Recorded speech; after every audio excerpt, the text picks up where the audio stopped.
Hello everyone! Today we have r/entitled parents. If you want me to cover some specific subreddit in the next video, leave it in the comments. Entitled mother tries to steal my job. First off, I'm Swedish, so please excuse any typos. I work as pest control. It's a pretty fun job. I get to meet lots of people every day, and I see a variety of entitled people glad to see me, and sometimes people jumping with happiness that the postman has finally arrived. Yep, that's my favorite nickname. So you'll be just as surprised as I was when this story is not about that. I had just completed a good day's work, 2 red jobs, 2 bedbug jobs, and 4 wasp jobs. When I realize it's only 2 in the day, when I get off at 4:30, I head to the office and think about all the fun, sales and paperwork stuff I can do to ease out this month's paycheck. We usually get 5 to 10% commission on all jobs we do that are over $400. I park my car and start reaching for my pockets to lock the car, when suddenly I hear a child yelling, "I want that one!" I look over to see a kid running over with her Karen-looking mom right behind her. The mom keeps her distance, but the kid is really interested in the car. It's a brand new Volkswagen Caddy Moxie, so I understand her fully.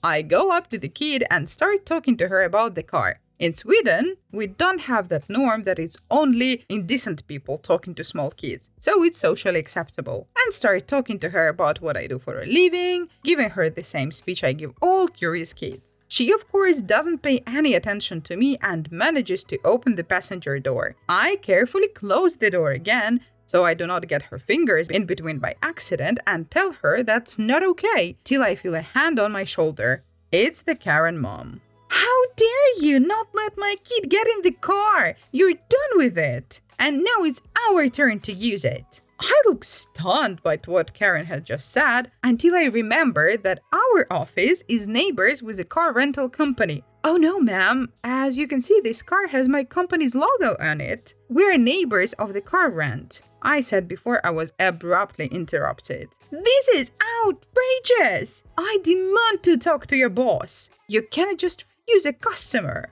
she says snarkily, getting so close to me I can smell the free coffee the rental place offers. "Listen," I say as calmly as possible, trying not to fold this woman's clothes while she's still in them. "This is property of pest control, not car rental place. As you can see if you compare the logo above the door you just walked out of, the logo on my car, and the logo on my clothes." Without even double-checking the frowns, she says, "You're lying! I demand you get your manager." Fed up at this point, I say, "Okay," and go in and grab the boss of the rental place. We had lunch several times before, and I had even sold him some stuff off the clock. When we get out, I see the entitled mom is in my driver's seat, and the little kid is trying to jump in the passenger seat. I reach for my pocket when I realize that the keys that's for a brand new van containing more poison in it than is needed to unalive an entire football stadium is in the bloody van.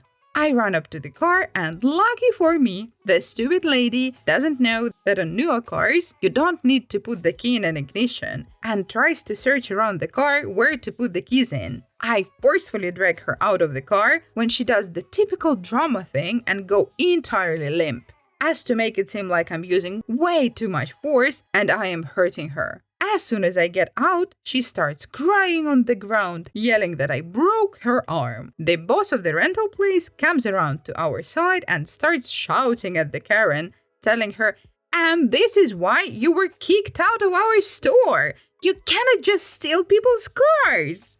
Suddenly, she's amazingly jolted back to her normal self and explained, "I'm calling the police, telling them you two just hurt me." We just laughed and pointed at a camera pointing square on that piece of parking lot. Defeated, she stood up, grabbed her kid, and muttered away, all while the little kid was crying that she didn't get to go in my car. Lovely day! Well, I don't live in Sweden, I live in Finland, which is a neighboring country, and to meet Karen here is a very rare treat. And this story is from one of my favorite posters on Entitled Parents subreddit, and he's from Sweden, which is literally next to Finland. So I just wonder, does Sweden have more Karens?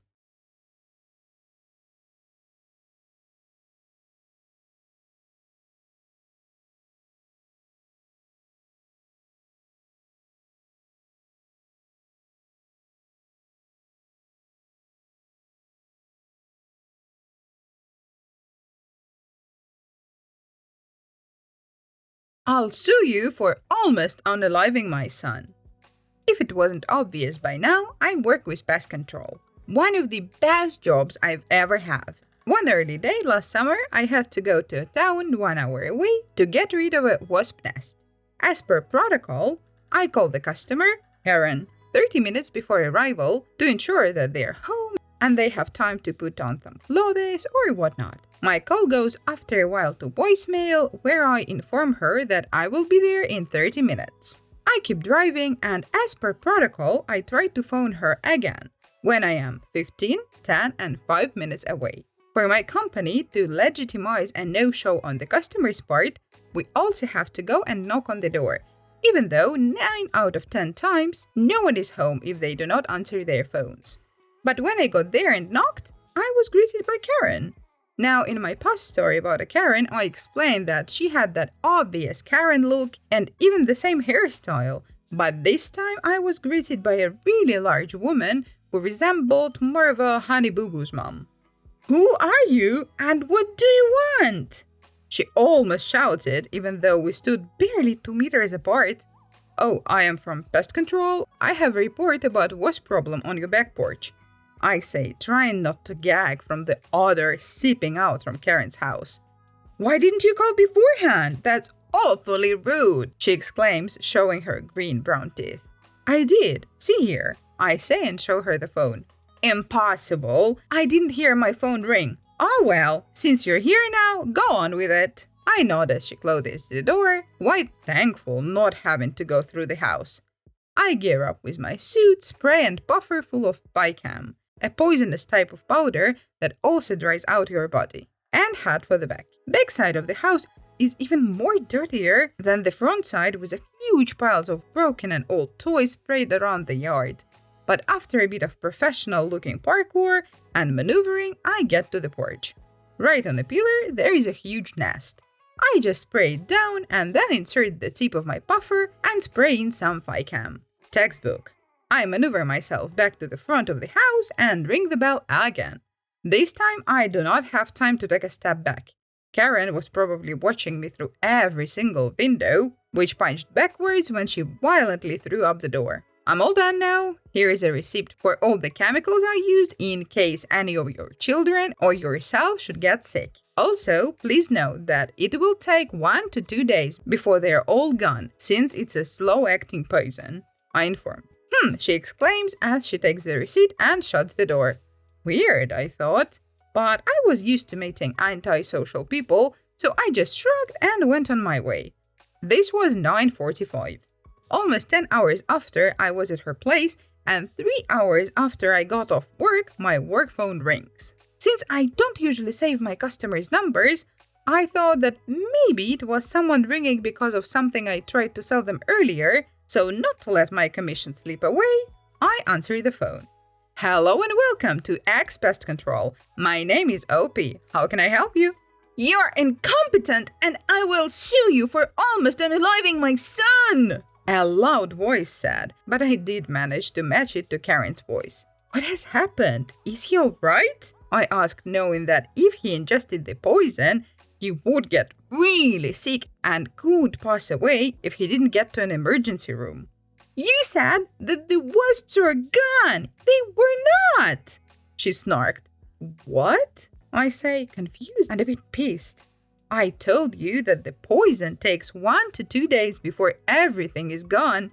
"No, you did not! So I sent my 9-year-old son to remove the nest. He got stung 14 times because of you!" she shouted, almost deafening me. Look, ma'am, I informed you to leave it alone for 2 days. And even if I forgot, it says the exact same thing on the receipt that I handed you. No, it doesn't. Yes, it does. Go have a look. I'm holding it now, and I don't. It goes quiet, and then just a beep to indicate that the phone call has disconnected. We didn't hear any more from her, and I never got a summons for court either. Shame. Oh, maybe OP have met my long-lost aunt.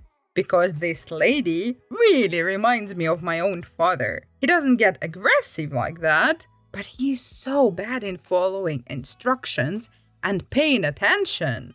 He's in his 60s, so sometimes internet thing can be challenging for him. So I often help him with shopping or booking tickets or hotel, something like that. So recently, he asked me to help him buy some meds for his dog, which I ordered and then messaged him like, "Hey dad, I've ordered the pills. They will be $50. Half an hour later, he calls me back and he's like, "What are you talking about? What pills? Pills for your dog? Oh, why so expensive? It used to be $25. And I explained to him that, well, you asked me to order 2 packs, yada yada yada. And he's like, "Oh yeah, right." So I'm not sure if he's just getting older and I am in denial about that, or he just doesn't really care. Thank you for listening. I hope you enjoyed. You can also watch this awesome video or that awesome playlist. See you next time!